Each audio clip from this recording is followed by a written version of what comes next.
Hey YouTube, this is Steven, and welcome back to another video. In this video, I want to talk about something that I just recently found out about, and that something is the Kids for Cash scandal that took place in Luzerne County, Pennsylvania between 2003 and 2008.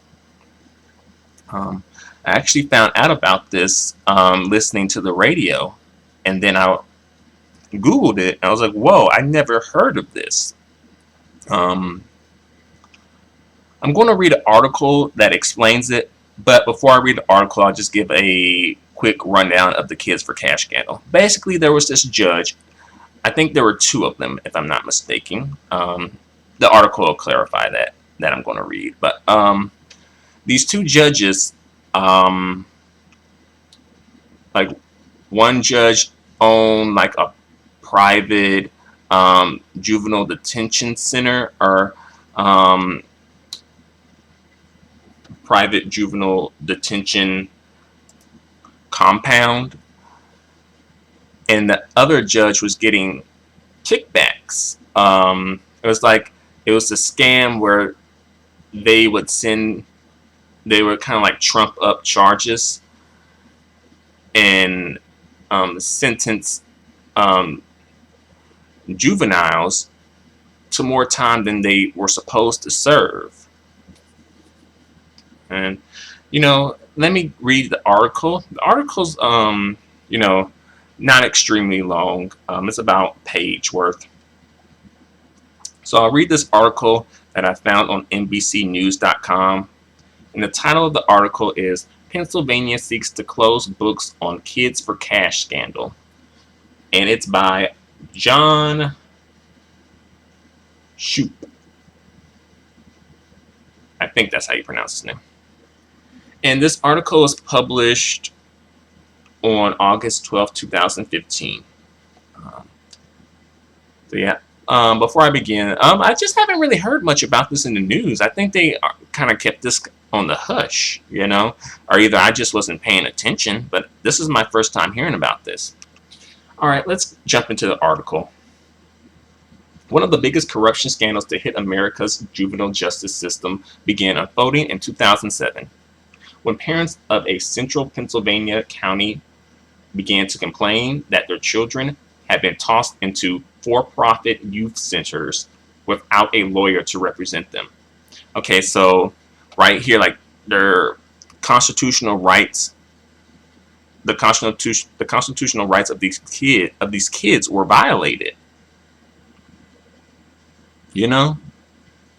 Like, who and how could people let that happen? Let's see. Let's go on to the next part. Over the past 8 years, the kickback scheme, known as Kids for Cash, has resulted in prison terms for 2 Luzerne County judges and 2 businessmen, and convictions of thousands of juveniles have been tossed out. So somehow they wind up, the whole system, they got caught. They had a thing going on, and judges were getting kickbacks for sentencing kids to longer sentences than they were supposed to serve. Let's see. Next, now the case is entering its final chapter. A few remaining class action lawsuits in which victims are seeking millions of dollars in compensation. Right. So, the victims, I guess, got together and formed a class action lawsuit against the perpetrators, which, checkpoint for them. That's what they should do. One of those claims drew to a close Monday when a federal judge signed off on a settlement in which one of the businessmen, Robert Powell, would pay $4.75 million. The actual payouts will begin in December, after the plaintiffs choose whether to accept the settlement. All right, so apparently, these guys have won some money in their class action lawsuit. So great for them. Let's see. Powell, who co-owned two private juvenile justice facilities, served an 18-month prison term after admitting to paying hundreds of thousands of dollars in bribes to former Court of Common Pleas Judge Mark Chiavarella.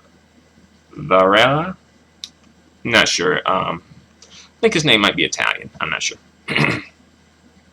To Mark Cibarella Jr. and his boss, Judge Michael Conahan. In return, Ciabarella routinely found children guilty and sent them to Powell's facilities. So that was their scheme. They were sending these kids to. They were all working together to sort of like, you know, if he sends the kids to his facility with, trumped up sentences, then he'll get some money in return for it. Kids for cash,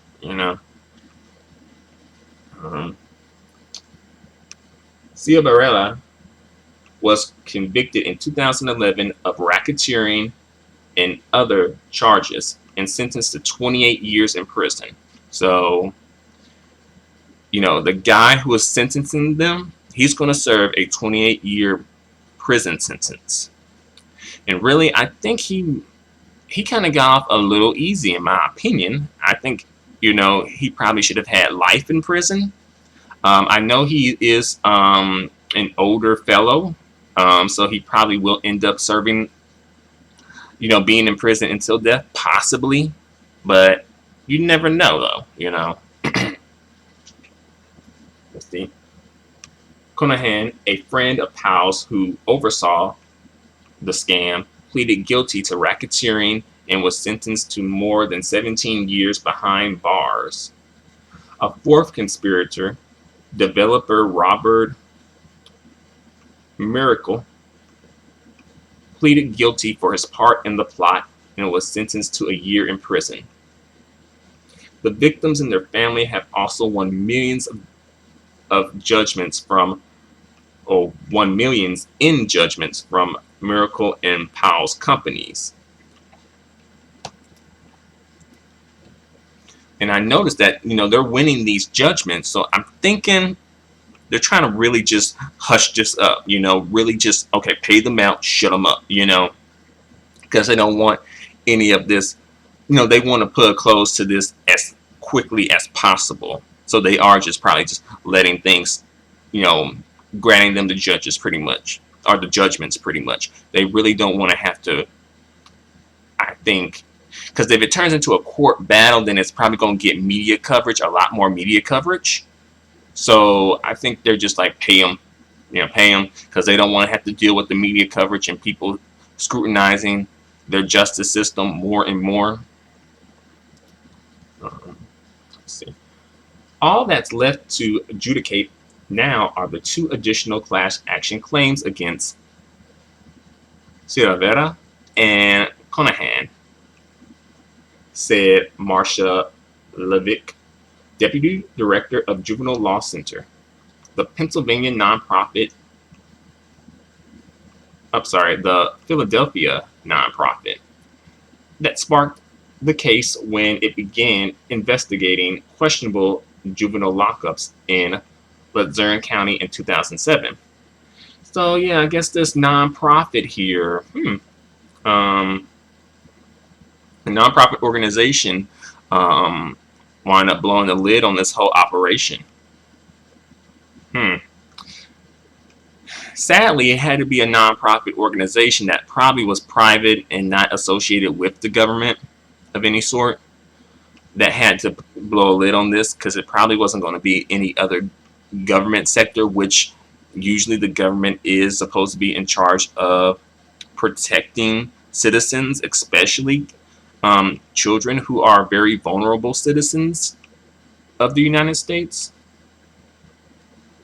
And I wonder, did you know the Juvenile Law Center, the nonprofit? I wonder, did they receive any backlash from doing what they did? You know,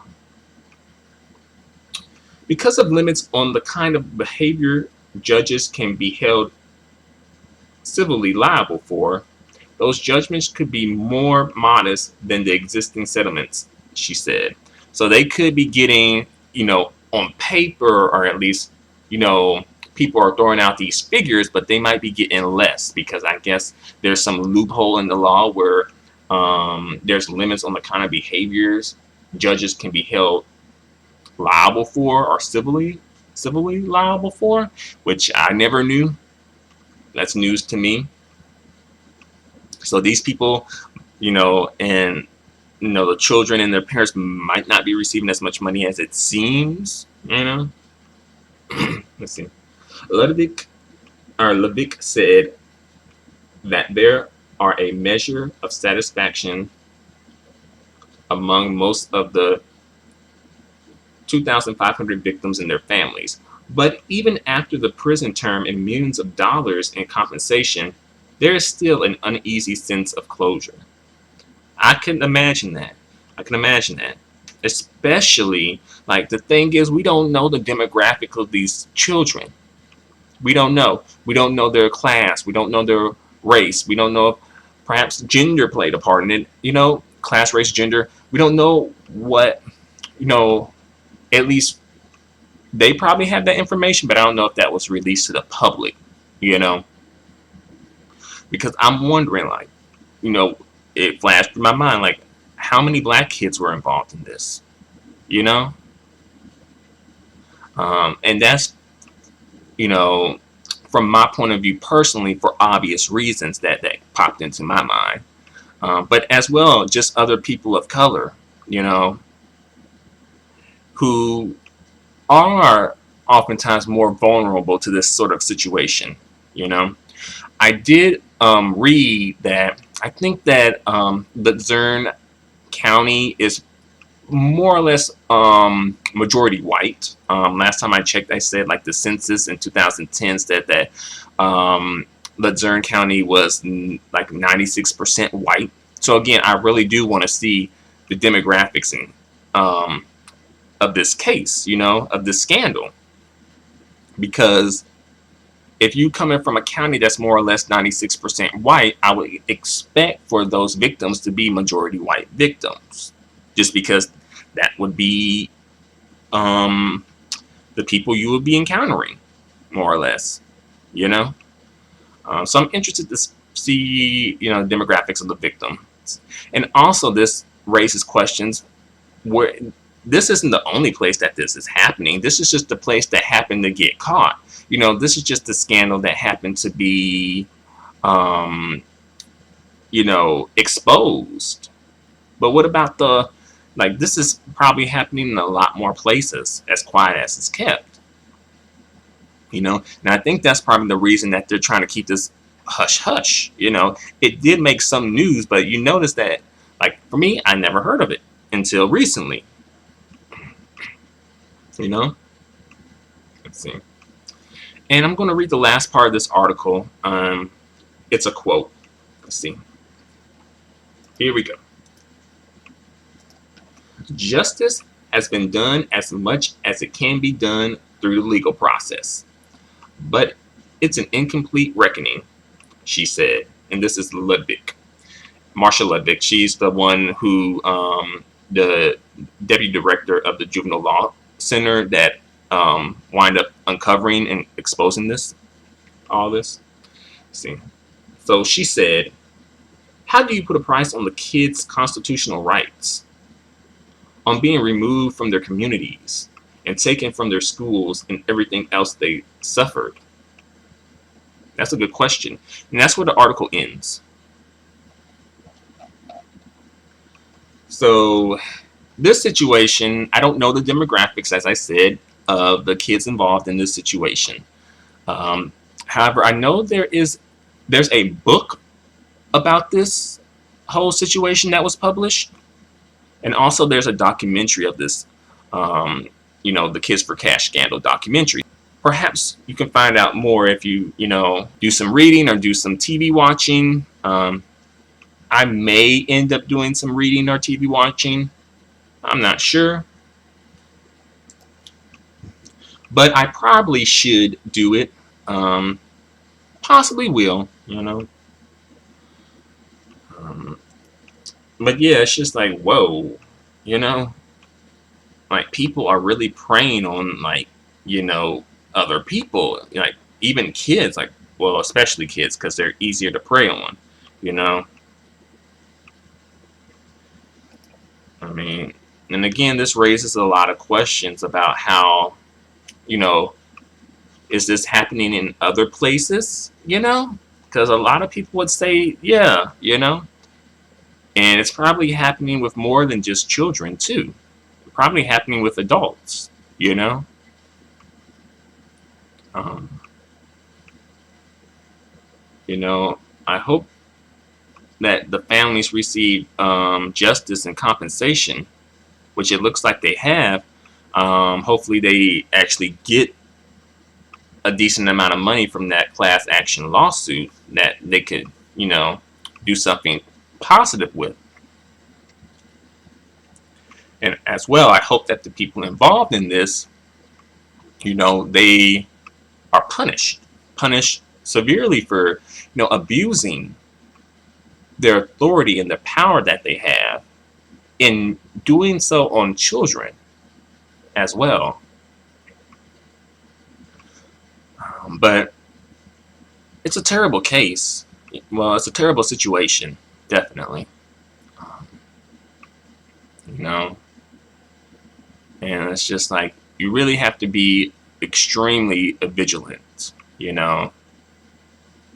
because these kids' constitutional rights were violated. And the thing is, if these kids were indeed, like, if the demographics of, the kids involved in this case were majority white, if not probably all white, like if it were that way, then that really means that there's a big issue, because usually, it's like, if white people are being affected by this, then, people of color are definitely being affected by this, in a lot of situations, that's how it goes,